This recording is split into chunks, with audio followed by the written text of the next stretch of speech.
Today I want to go over a secret glute exercise. The exercise we're going to go over today is a glute emphasis back extension. Now, it's not truly a secret, but it is really difficult to learn and execute properly. So if you've tried it and had bad luck with it in the past, this might help you add it to your arsenal. So we're going to need a 45-degree hyper like we have here. And a glute emphasis back extension is going to be a little bit different than how you would traditionally use this piece of equipment. Normally, you have your feet facing forward. You're going to keep your spine relatively neutral, go as far down as you can, and come up till your body's in a straight line. Now, when most people do this exercise normally, they find that their lower back is the muscle group that gives out first. It's the limiting factor. So to emphasize the glutes, we're going to do two different things. First off, we're going to externally rotate our feet. So our toes are going to be pointed out when we're in position here. The other thing that we're going to do is purposefully round our back. And this is where things can get difficult because we're going to keep our back rounded through the entire motion.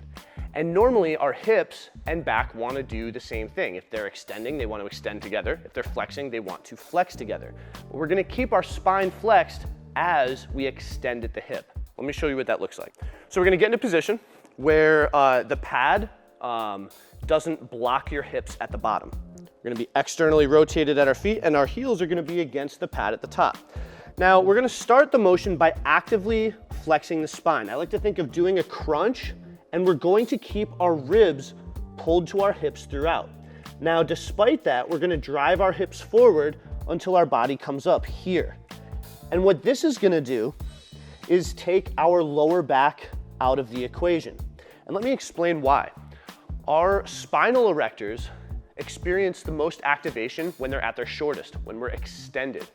So when we purposefully flex and lengthen those muscles, they're no longer really contributing to the movement, which forces our glutes and hamstrings to do all of the work. The key thing here is keeping that flexed position. If I'm going through the motion, and this is what we'll commonly see as a mistake, is that we start flexed or rounded, but as we come up, we unfurl till our back is straight, still getting a ton of erector activation here.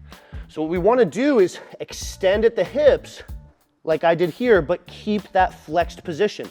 Right now, I feel a ton of glute and hamstring and really no lower back.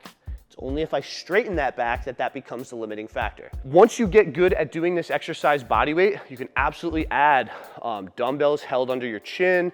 You can put a band over your shoulders if there's band peg attachments on the back extension that you use.